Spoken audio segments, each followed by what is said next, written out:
Hello बच्चों, नमस्कार। Good morning. क्या हाल चाल है सभी के? तो भाई चलिए शुरू करते हैं अपनी क्लास परसेंटेज। और पार्ट नंबर 9 हम लोगों का चलने वाला है।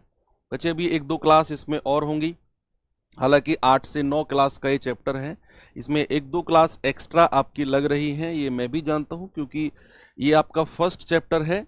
और इसमें शुरू के जो 3-4 क्लासेस या 4-5 क्लासेस तक हमारी एफिशिएंसी या फिर हमारी स्पीड जो रही वो बहुत स्लो थी, क्योंकि बच्चे नए नए जुड़ रहे थे और आप लोगों का जो ट्यूनिंग है वो मैच करने में थोड़ा सा टाइम लगता है। इस वजह से कोई भी चैप्टर मैं शुरू करता उसमें एक दो क्लास एक्स्ट्रा तो लगनी थी।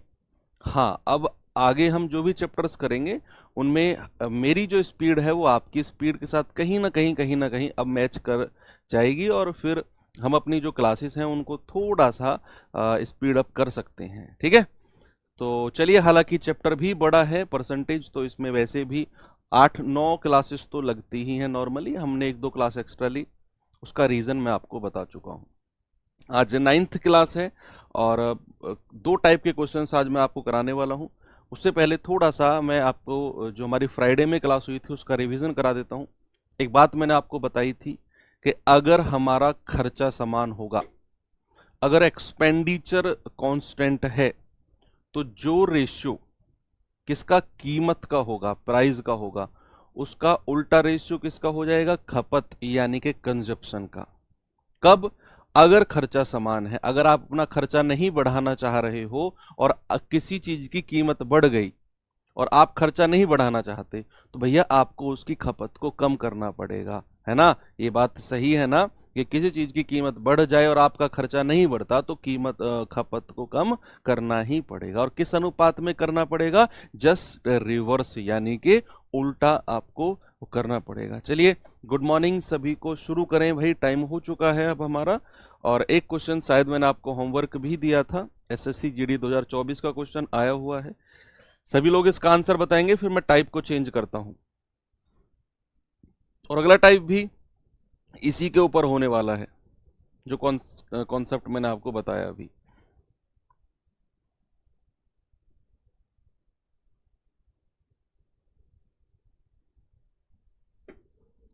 चलिए, बताएंगे बच्चे जल्दी से जवाब।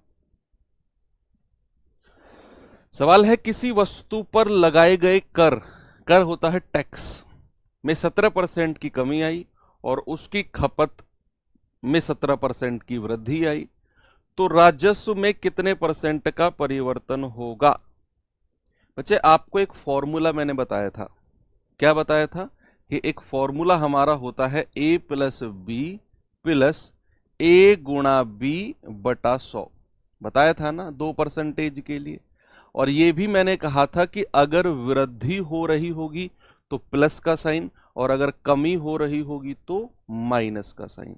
बच्चे, यहां कह रहा है 17% की कमी, तो ए को ले लेंगे माइनस का 17।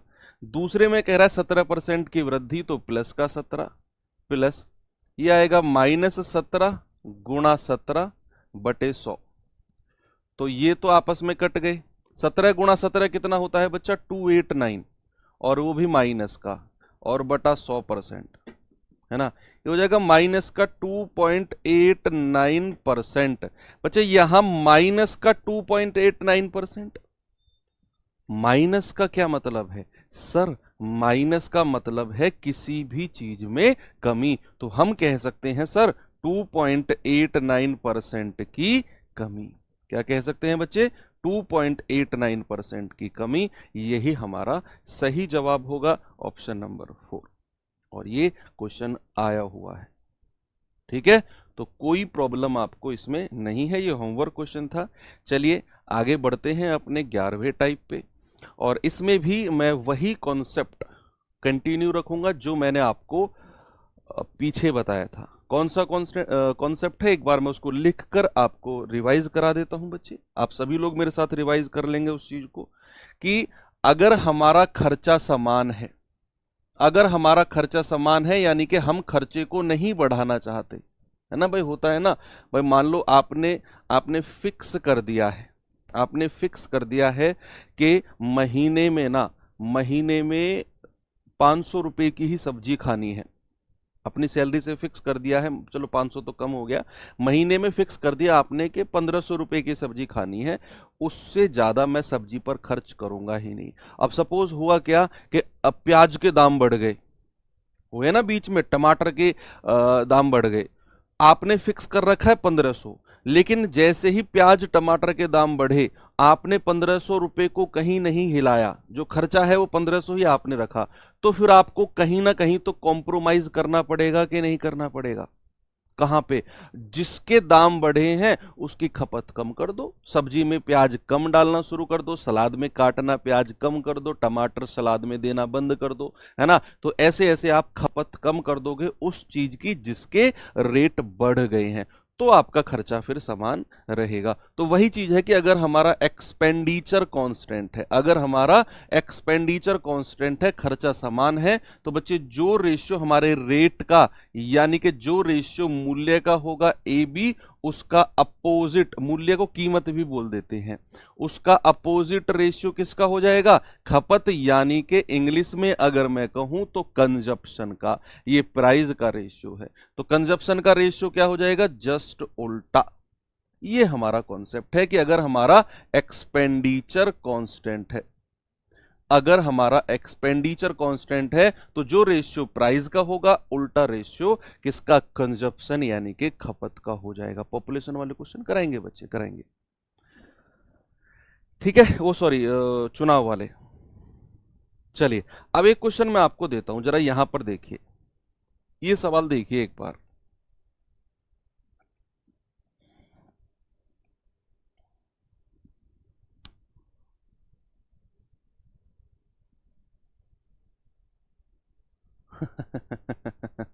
एक वस्तु की कीमत 25% कम हो जाती है, इसीलिए खर्चे को समान रखने के लिए परिवार ने उस वस्तु की खपत में 20 किलोग्राम की वृद्धि कर दी। पहले खपत कितनी थी?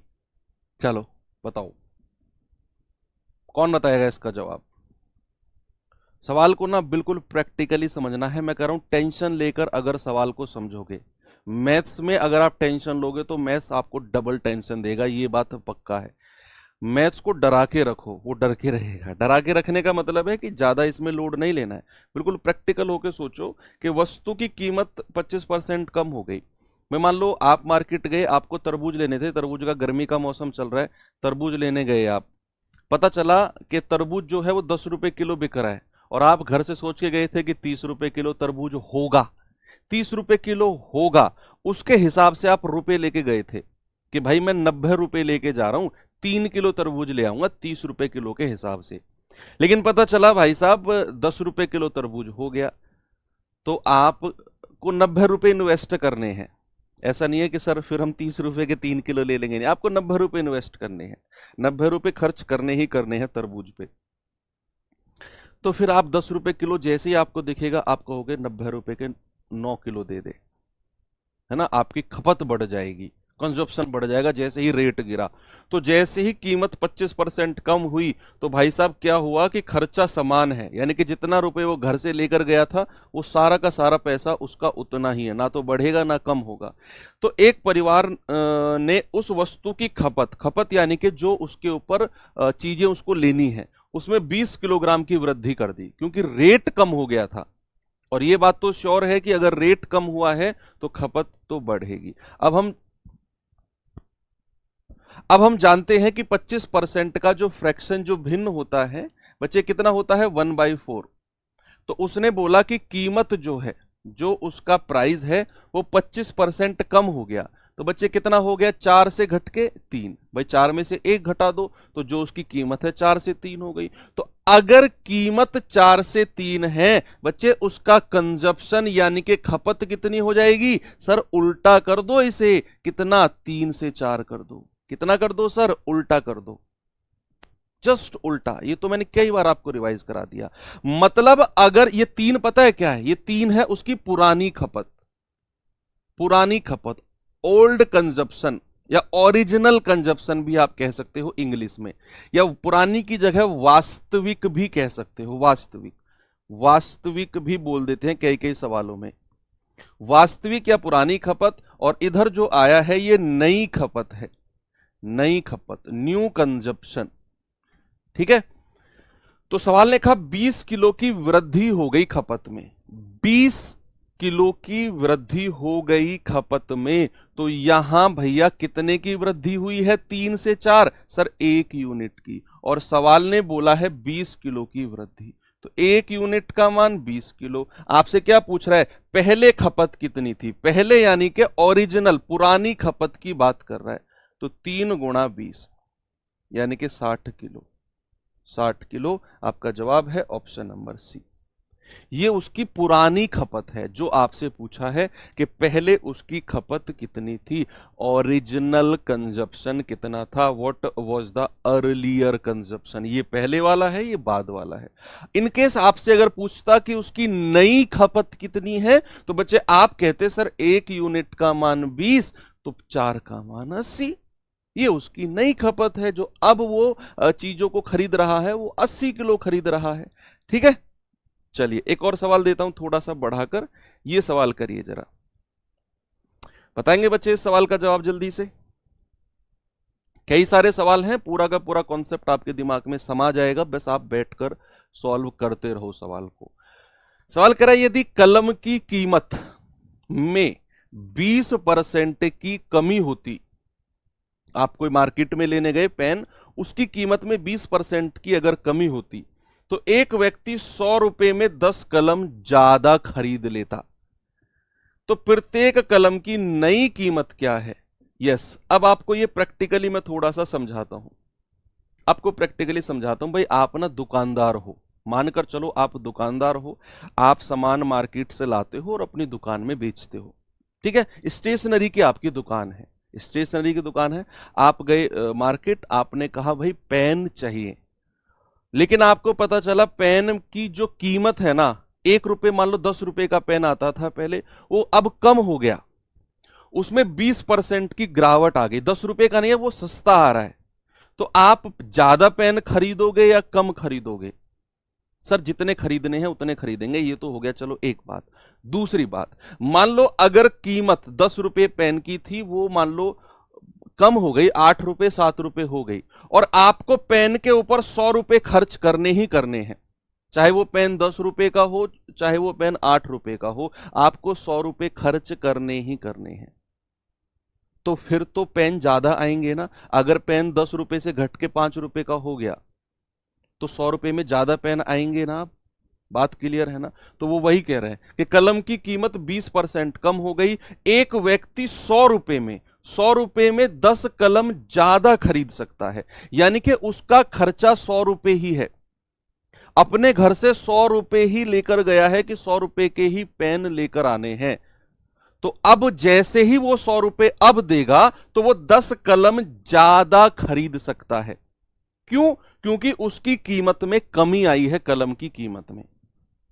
तो यहां भी खर्चा इस कंडीशन में भी समान होता है। उसने बोला है कि एक व्यक्ति 100 रुपए में 10 कलम ज्यादा खरीद सकता है। देखो ये एक कंफ्यूजन होता है बच्चों में, सामने देखो सभी लोग, आप लोग समझोगे 100 रुपए में 10 कलम ले रहा है, नहीं, 100 रुपए में 10 कलम नहीं ले रहा, ये 100 रुपए तो उसका टोटल खर्चा है, टोटल, और ये वो एक्स्ट्रा ले रहा है, एक्स्ट्रा, एक्स्ट्रा, ये तो 100 रुपए तो उसका टोटल खर्चा है जो उसने दिए, और ये एक्स्ट्रा मिले हैं उसे 10 कलम। क्यों? क्योंकि कीमत में 20% की गिरावट आई, जिसकी वजह से 10 पेन ज्यादा मिले।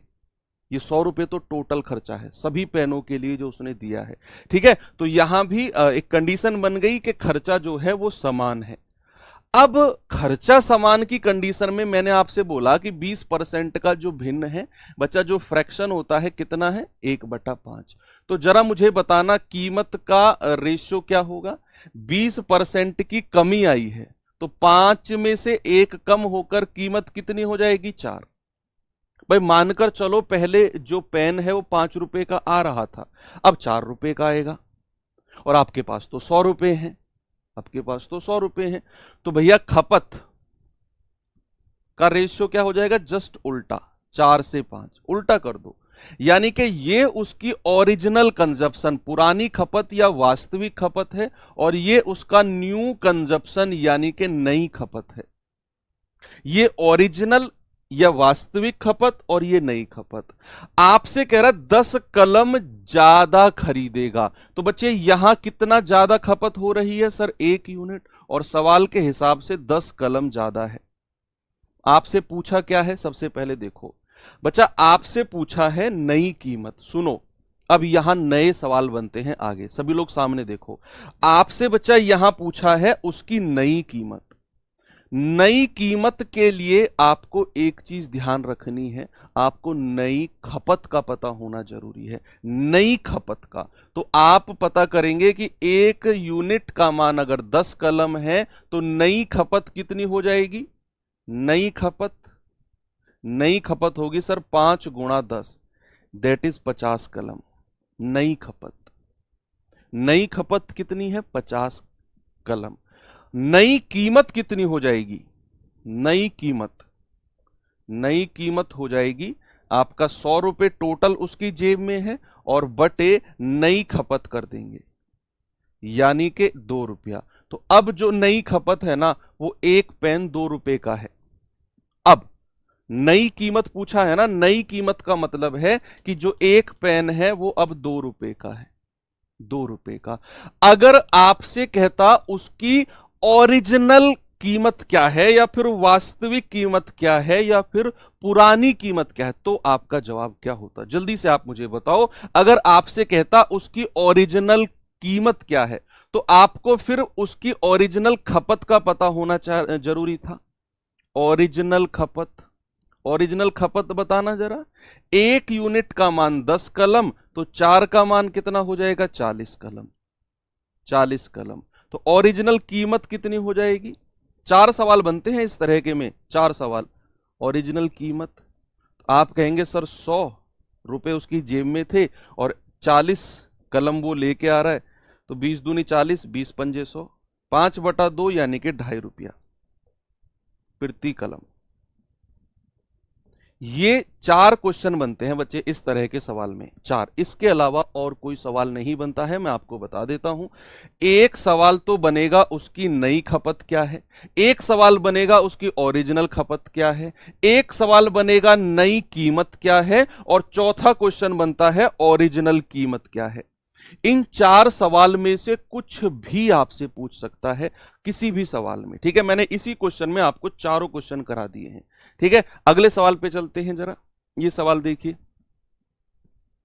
कोशिश करो कि इसमें आप जवाब दे पाओ।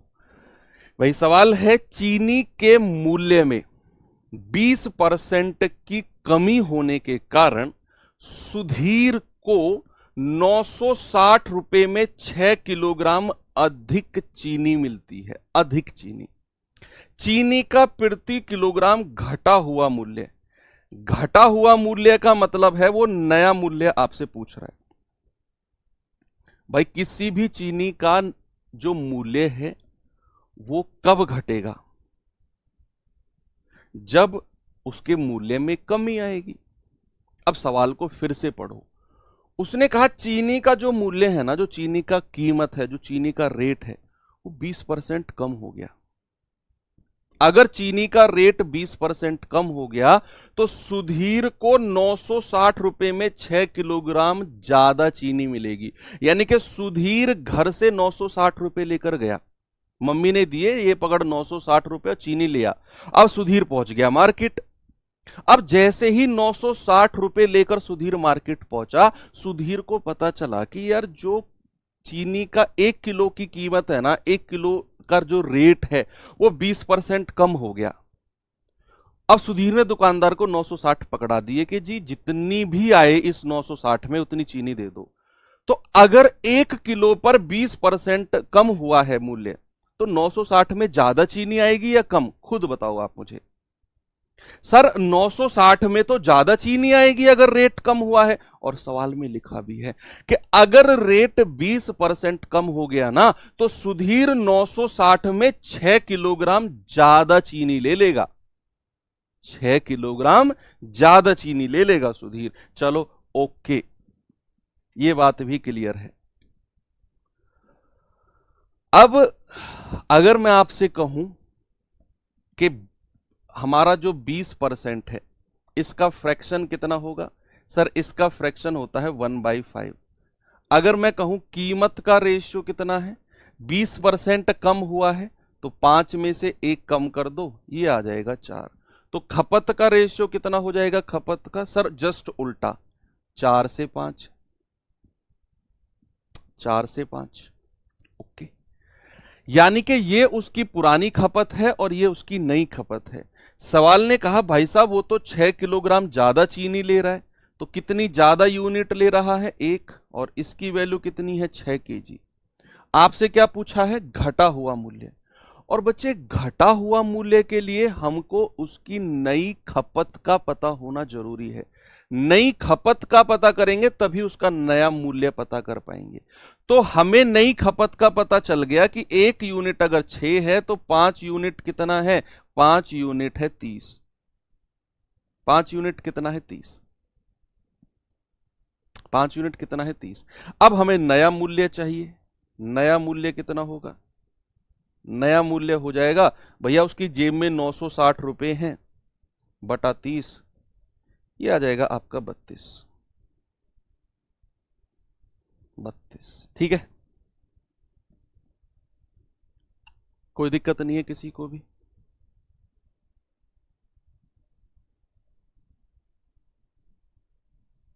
ट्रिक मुझे लग रहा है यार ये बेस्ट ट्रिक है। चलो आप अगर कह रहे हो तो इसकी ना एक ट्रिक और बता देता हूं आपको मैं। हालांकि ज्यादा ट्रिक बताने से दिमाग में शॉर्ट सर्किट हो जाते हैं। एक बच्चा बार बार कमेंट कर रहा है सर कोई और ट्रिक। ये ट्रिक ही तो है जो बता रहा हूं। चलो ठीक है, फिर भी एक बच्चा कह रहा है तो उसको बता देते हैं। ज्यादा ट्रिक ट्रिक ट्रिक ट्रिक जाओगे शॉर्ट सर्किट होने के चांसेस बन जाते हैं। चलो फिर भी मैं बता देता हूं इस सवाल में। देखो सामने देखो, पेन साइड में रख दो, पेन साइड में रख दो, आपके हाथ में जो भी है सामने देखो।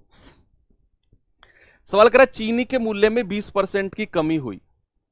चीनी के मूल्य में क्या हुआ बच्चा, 20% की कमी हुई। अब इस 20% की कमी में, इस 20% की कमी के कारण सुधीर की जेब में 960 रुपए ही है और सुधीर 6 किलोग्राम अधिक चीनी खरीद रहा है। अब सुनना, अगर ये 20% की गिरावट नहीं होती कीमत में, अगर ये 20% की गिरावट नहीं होती कीमत में, तो क्या ये 6 किलोग्राम ज्यादा ले पाता सुधीर, बताओ।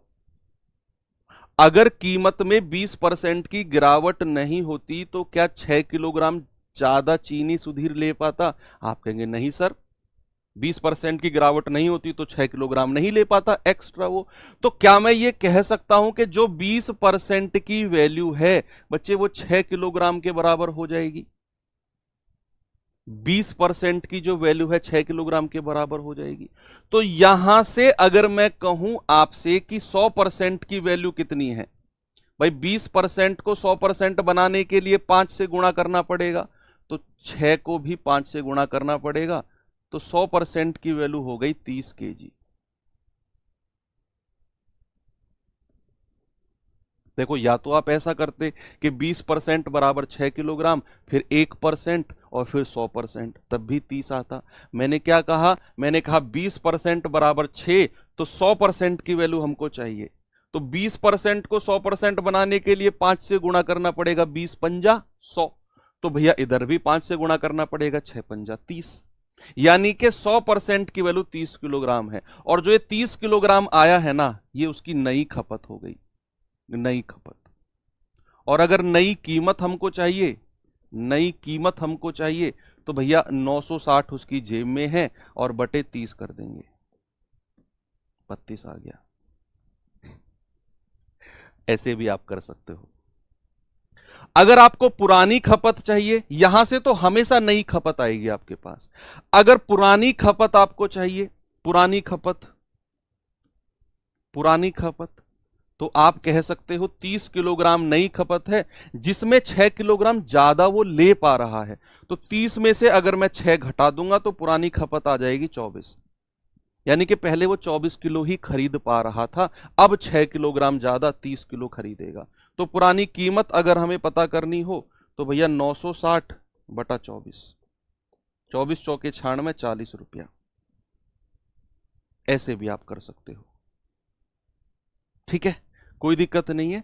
पिछले सवाल में भी आप ये चीज लगा सकते हो, जैसे ये रहा सवाल, इसमें भी आप ये चीज लगा लो, सेम क्वेश्चन है।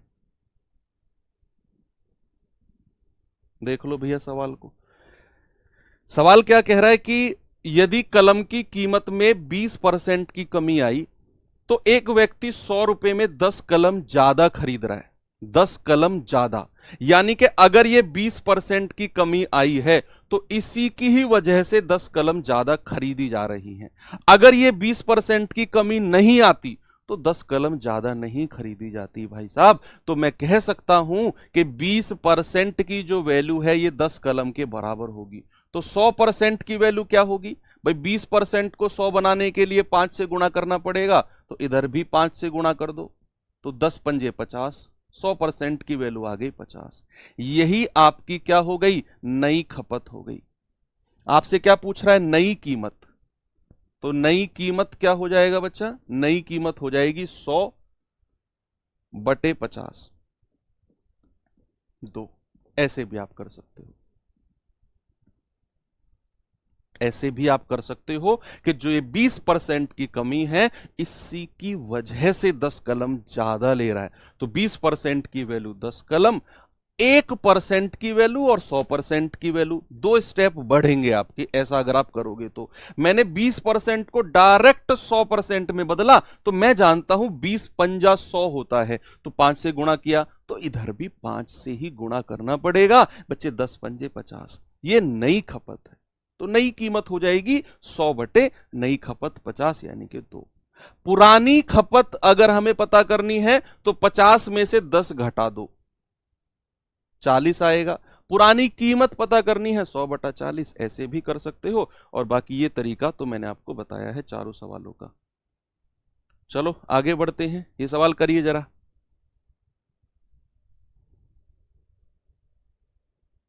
बताओ जल्दी से बच्चा इस सवाल का जवाब।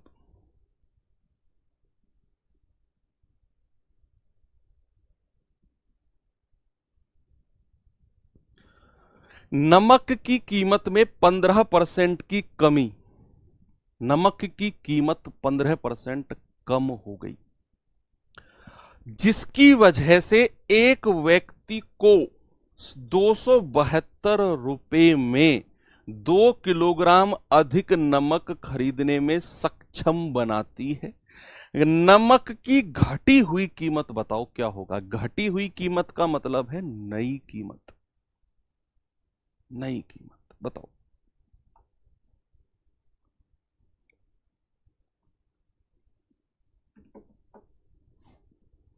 देखो भाई 15% की कमी आई है कीमत में, तो 15% का फ्रैक्शन कितना होता है बच्चे? 15 बटे 100, और यानी कि 3 बटा 20। तो कीमत के बारे में क्या बोला है उसने? उसने कहा 15% की कमी।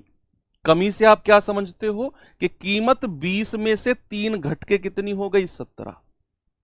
कीमत कितनी हो गई बच्चे? 20 से घट के 17, 17। तो उसकी खपत कितनी हो जाएगी? कंजप्शन कितना हो जाएगा? सर जस्ट उल्टा कर दो, ये हो जाएगा 17 से 20। यानी कि ये उसकी पुरानी खपत है और ये उसकी नई खपत है, नई खपत है।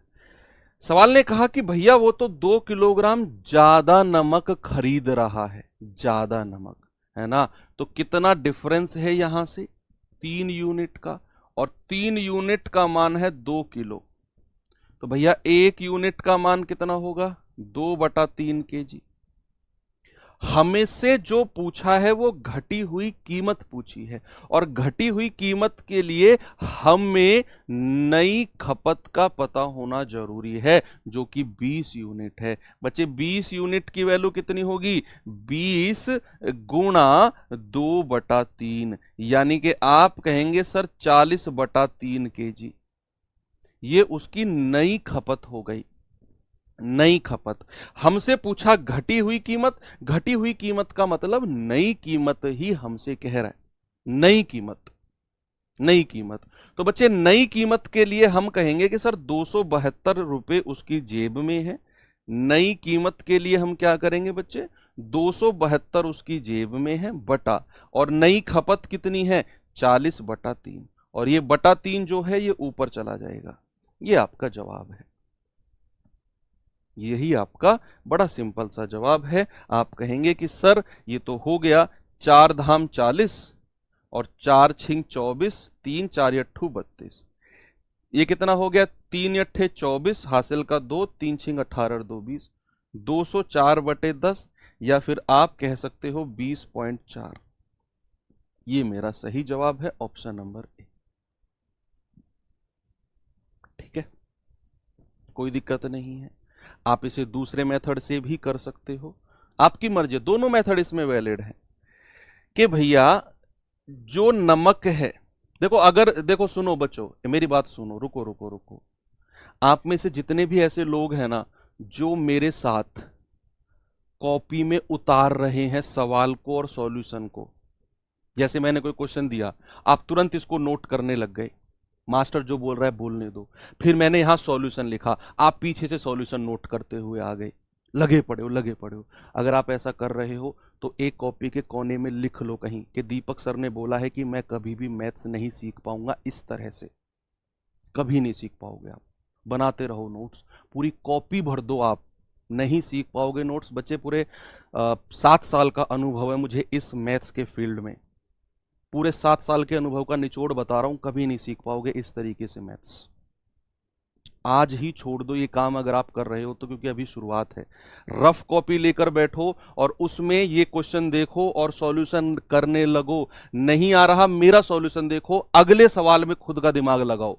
नोट्स बनाने हैं तो जो मैं हैंड रिटन नोट्स आपको प्रोवाइड कराता हूं उसमें से अपनी कॉपी सजाकर लिख लो, आपकी मर्जी है, अपनी कॉपी सजा लो, ऐसे कर लो, ठीक है, कोई दिक्कत नहीं है।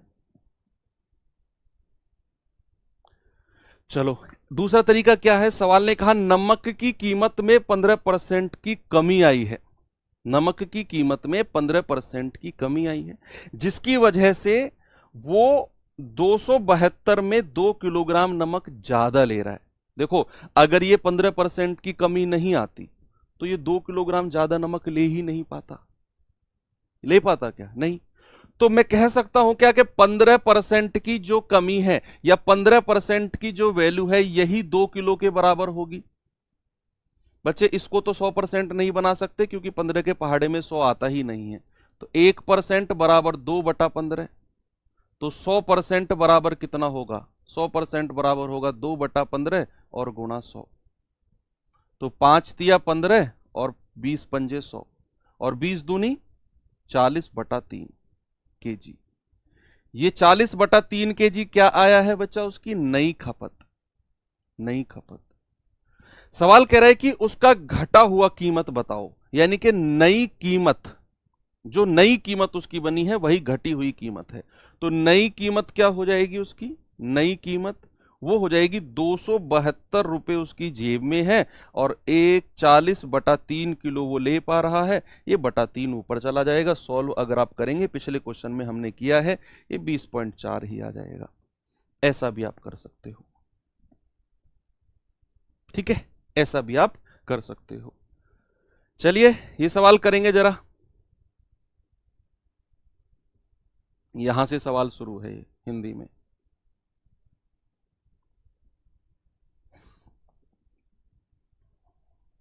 बताओ भाई जल्दी से जवाब।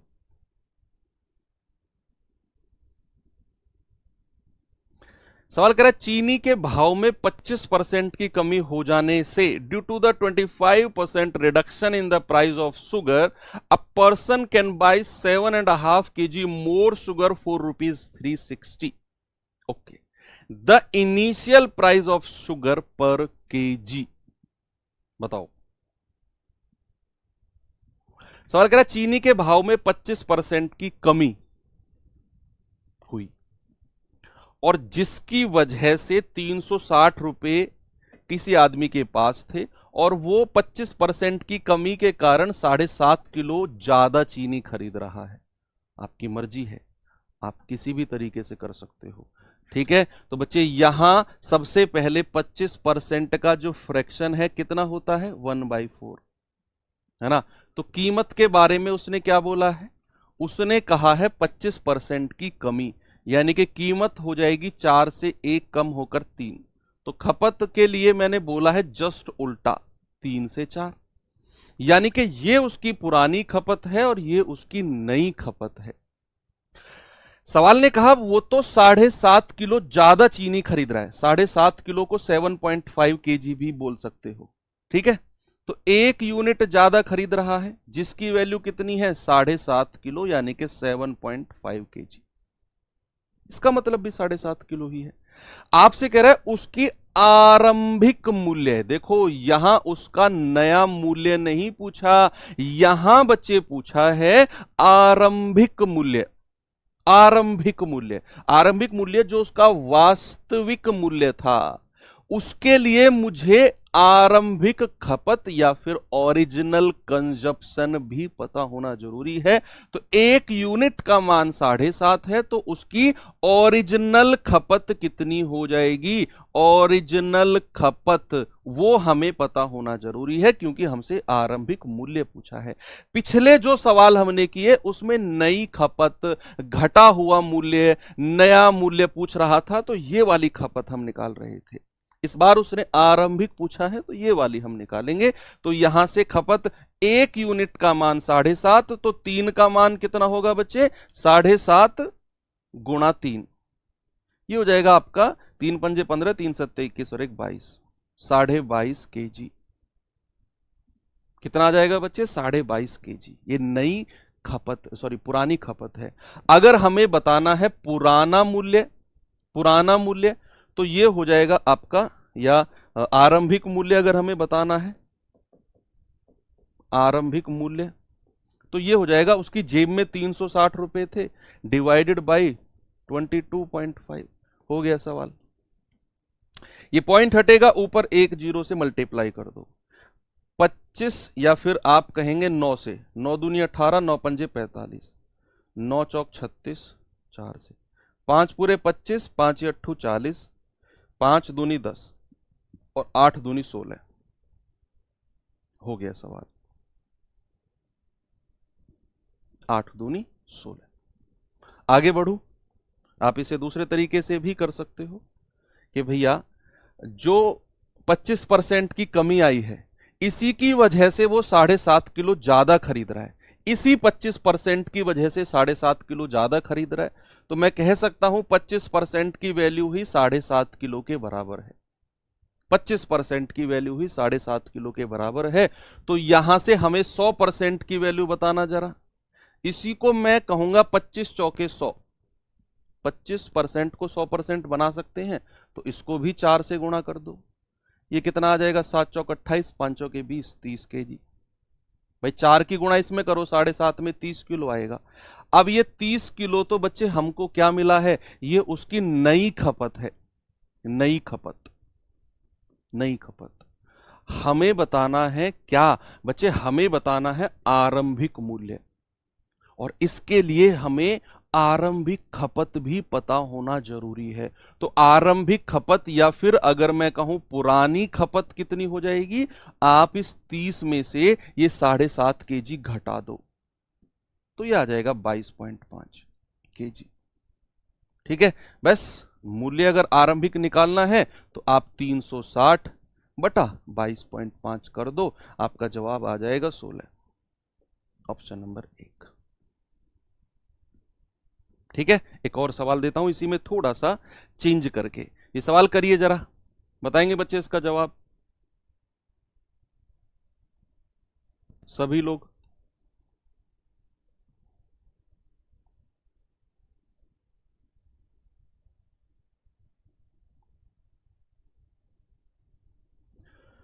सवाल है कि अंडे के की मूल्य में 30% की वृद्धि हो, अंडे के मूल्य में 30% की वृद्धि हो, तो 7.8 रुपए में 3 अंडे कम मिलते हैं।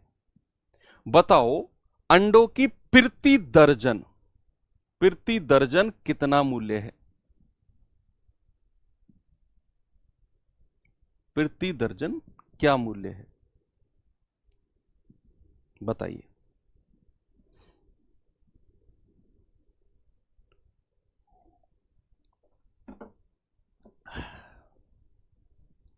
सवाल करें अंडे के मूल्य में 30% की कमी हो, जिसकी वजह से 7.8 रुपए में 3 अंडे कम मिलते हैं। ठीक है, कोई दिक्कत नहीं है। तो बताओ अंडों की प्रति दर्जन मूल्य कितना है? अब यहां ये चीज स्पष्ट नहीं की, हमें ये चीज क्लियर नहीं की कि जो पर डजन रेट पूछा है वो नया पूछा है या ओरिजिनल। ये लिखना चाहिए था सवाल को। उसने बोल दिया बस कि बताओ अंडों का प्रति दर्जन मूल्य क्या है। कौन सा मूल्य है, नया या पुराना? चलो अभी देखते हैं, पहले हम पुराना निकालते हैं, ओरिजिनल निकालते हैं। अगर ऑप्शन मिल गया तो अच्छा है, नहीं तो फिर हम नया मूल्य निकाल देंगे। सबसे पहले मुझे बताओ 30% का फ्रैक्शन भिन्न कितना होता है? आप कहेंगे सर 3/10 है ना, 30/100 3/10। तो कीमत के बारे में क्या बोला है? 30% की वृद्धि। वृद्धि का मतलब है 10 से 3 बढ़ के कितना हो जाएगा? 13 यानी कि 13। और अगर मैं कहूं खपत के बारे में, खपत कितना होगा सर? इसका उल्टा, यानी कि 13 से 10 हो जाएगी खपत, जस्ट उल्टा। यानी कि अगर उसकी ओरिजिनल खपत 13 है तो नई खपत कितनी है? 10। ये नई खपत है। डिफरेंस कितना है खपत का? अंतर कितना है? 3 यूनिट। भाई 13 में से 10 घटाओ 3, और इसी की वजह से वो 3 अंडे कम खरीद रहा है। तो 3 यूनिट का मान कितना? 3 अंडे। तो 1 यूनिट का मान कितना? 3 से 3 कट जाएगा सर, 1 यूनिट का मान आएगा 3/3, यानी कि 1 अंडा 1 यूनिट का। जरा मुझे बताना, मैं नई कीमत निकाल रहा हूं, नई कीमत, ठीक है, नई कीमत निकाल रहा हूं मैं। तो 10 यूनिट का मान कितना होगा? 10 यूनिट का हो जाएगा 10 अंडे। ये उसकी नई खपत आ गई, नई खपत, ये नई खपत है। और अगर हमें नई कीमत निकालनी है, नई कीमत कितनी होगी भैया? उसकी जेब में कितने हैं? 7.8 रुपए बटे 10 अंडे, 10 से डिवाइड कर देंगे। ये उसकी नई कीमत है, नई कीमत। और ये तो नई कीमत किसकी है बच्चे? 1 अंडे की, 1 अंडे की नई कीमत है ना भाई। 10 अंडे की कितनी कीमत है? 7.8 रुपीज। तो 1 अंडा की होगी 7.8/10। और हमें तो बताना है प्रति दर्जन। आप मुझे बताओ 1 दर्जन में कितनी चीज होती है? 1 दर्जन में आप कहेंगे सर 12। तो 1 अंडे की कीमत अगर 7.8/10 है तो 12 अंडे की कीमत कितनी होगी? वो होगी 7.8/10 और गुणा 12। ये हमारा जवाब होगा अगर वो नई कीमत की बात कर रहा होगा। हालांकि क्वेश्चन में स्पष्ट नहीं है।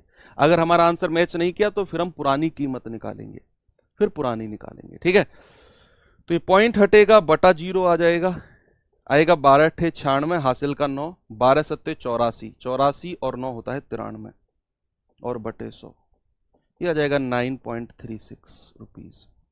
मैच कर गया, मतलब हमारा आंसर आएगा ऑप्शन नंबर 3। मैं फिर से रिपीट करता हूं, सामने देखो सभी लोग, लुक एट मी।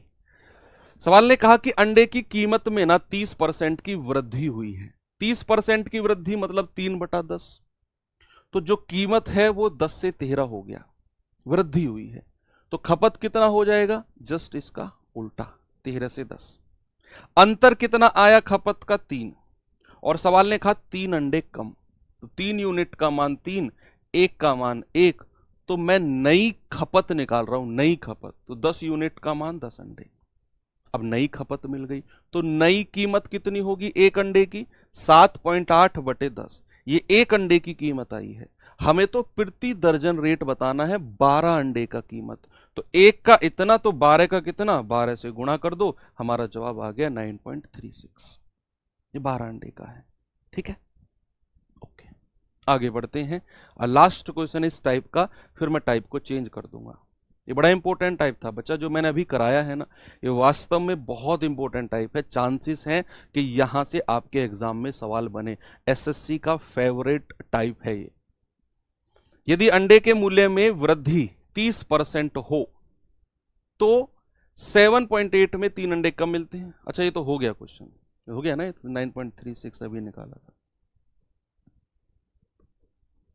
चलिए टाइप चेंज करते हैं, ठीक है भाई। उससे पहले ना आपको मैं थोड़ा सा एक डिस्कशन करता हूं, बड़ा बेसिक टाइप का डिस्कशन है, बहुत बेसिक टाइप का, सुनना मेरी बात।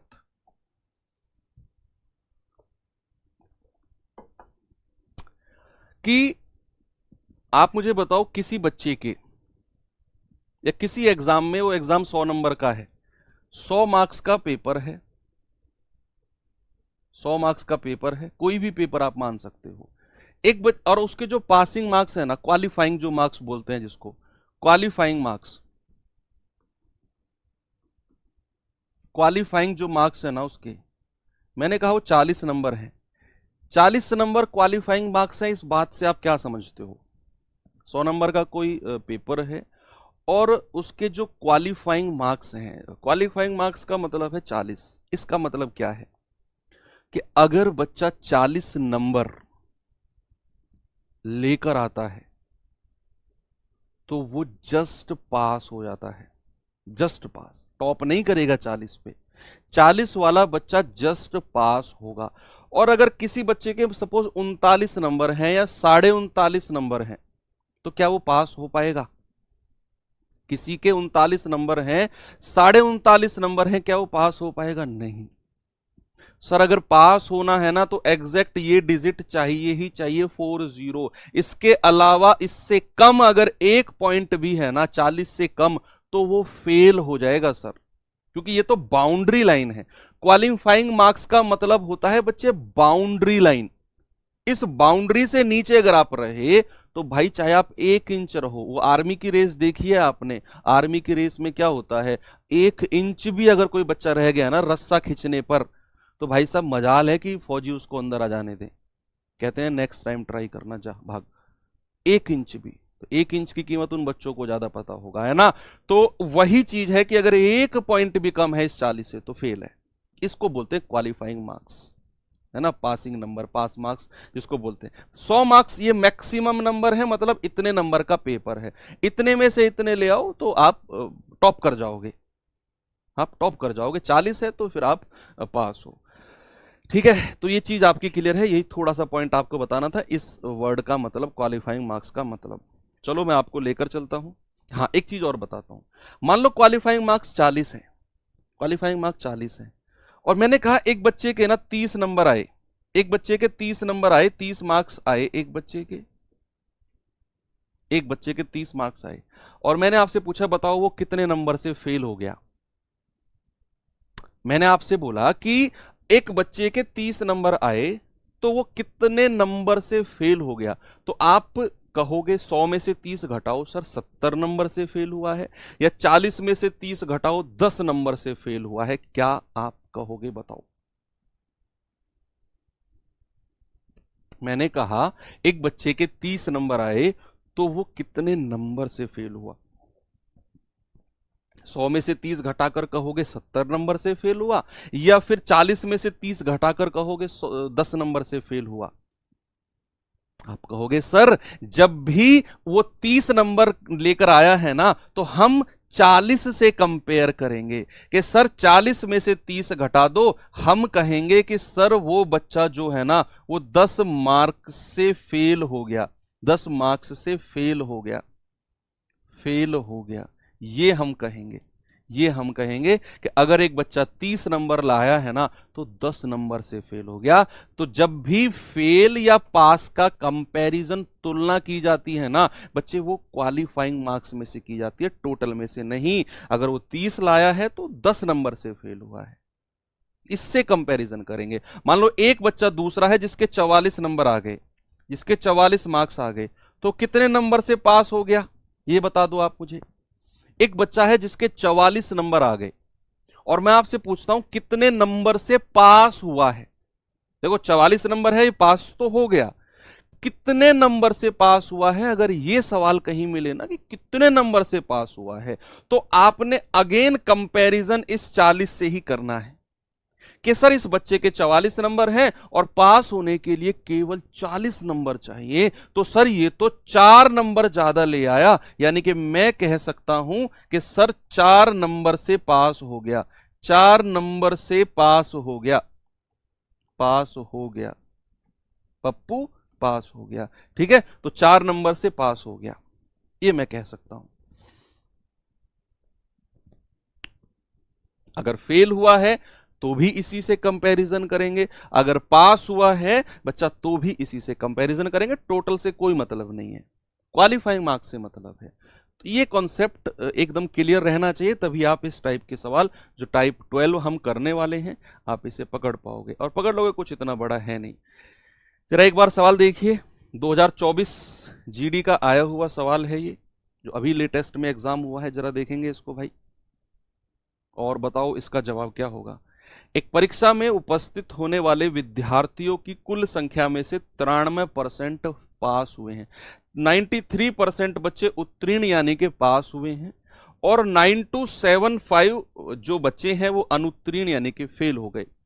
परीक्षा में उपस्थित होने वाले विद्यार्थियों की कुल संख्या क्या है। In an examination out of the total number of students who appeared 93% passed, 93% बच्चे पास हुए हैं, 9275 स्टूडेंट फेल्ड। परसेंटेज तो पास का दिया हुआ है और संख्या फेल की दी हुई है। What is the total number of students who appeared in the examination, जिन्होंने एग्जाम दिया, पास या फेल से मतलब नहीं है, जिन्होंने एग्जाम दिया। बच्चे सवाल में एक बात साफ बोली है उसने, क्या बोला है बच्चे, साफ बोला है कि जो 93% बच्चे हैं ना वो तो पास हुए हैं। अगर मैं आपसे कहूं फेल कितना परसेंट हुए हैं तो आपका जवाब क्या होगा। अगर मैं आपसे कहूं 93% पास हुए हैं तो फेल कितने परसेंट हुए होंगे, आप 100 में से घटा दोगे, आप 100 में से 93 घटाओगे बच्चे, आप कहोगे कि सर फेल हुए हैं 7% बच्चे, और आपको जो ये नंबर दिया हुआ है ना ये फेल का दिया हुआ है कि 9275 बच्चे जो हैं ये फेल हुए हैं। तो मैं कह सकता हूं 7% की वैल्यू है 9275, तो 1% का मान कितना है बच्चा, 9275 बटा 7, तो 7 एकम 7, 2 7 तिया 21, 1 7 दूनी 14, 7 पंजी 35, ये 1% है, तो 100% की वैल्यू कितनी हो जाएगी 1325 और इंटू 100। तो कितने बच्चों ने एग्जाम दिया होगा, इतने बच्चों ने एग्जाम दिया होगा 1,32,500। ऑप्शन नंबर आपका 3 बिल्कुल सही है। आसान क्वेश्चन है, कोई दिक्कत नहीं है इसमें, है ना। आपने देखा कि सर अगर 93% पास हुए हैं तो 100 में से 93 घटा दो, 7% फेल हुए होंगे, और हमें तो फेल की संख्या दे रखी है कि 9275 फेल हो गए, अनुत्तीर्ण हो गए, तो 7% इतना, 1% 1325, 100% यानी कि इतना। 100% का मतलब जिन बच्चों ने सभी ने मिलकर एग्जाम दिया, फेल और पास सबको मिलाकर उसने पूछा है। कुल संख्या का मतलब वही है कि फेल और पास दोनों को मिलाकर। ये सवाल करिए जरा, ये भी जीडी 2024 का आया हुआ सवाल है।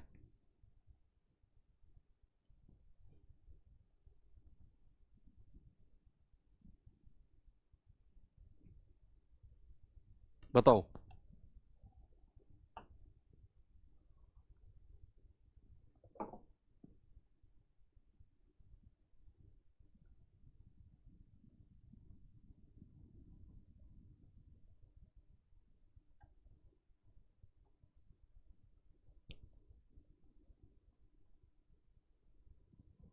एक विद्यार्थी ने एक परीक्षा में 75% अंक प्राप्त किए, उसके नंबर हैं 75%, और उसे 60% अंक प्राप्त करने वाले दूसरे विद्यार्थी के अंक से 30 अंक ज्यादा मिले हैं।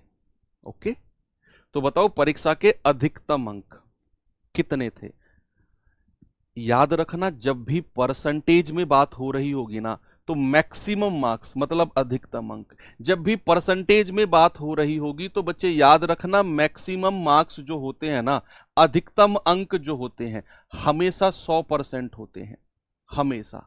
मैक्सिमम मार्क्स अधिकतम अंक का क्या मतलब है? जितने नंबर का पेपर है। मान लो आप जीडी का एग्जाम देने जाओगे तो अधिकतम अंक कितने हैं इसमें? आप कहेंगे सर 100 नंबर का ये पेपर होता है, अधिकतम अंक 100 नंबर है ना? तो जितने नंबर का पेपर होता है that is called maximum marks, ठीक है? अधिकतम अंक उसी को कहते हैं। अब यहां कह रहा है कि एक बच्चे के आए हैं 75% नंबर और दूसरे बच्चे के आए हैं 60% नंबर, और सवाल ने कहा जो जो 75% वाला है ना वो 60% वाले से 30 नंबर ज्यादा ले आया, 30 अंक ज्यादा ले आया वो। तो अगर मैं यहां परसेंटेज में ही बात करूं कि भैया कितना परसेंटेज ज्यादा ले आया है, तो 75 में से 60 गया, सर 15% अंक ज्यादा ले आया, 15% ज्यादा है इस वाले के। और सवाल के हिसाब से तो 30 नंबर ज्यादा है, तो क्या मैं कह सकता हूं कि 15% की ही वैल्यू 30 नंबर होगी?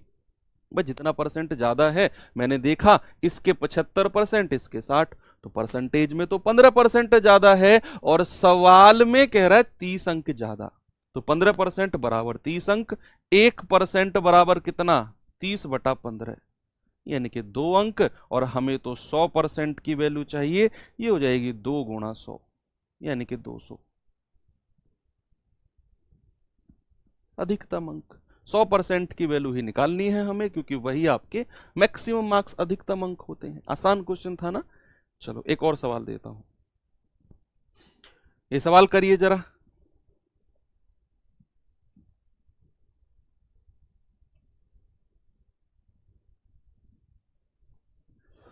एक परीक्षा में एक छात्र को पास होने के लिए अधिकतम अंक का 35% प्राप्त करना है।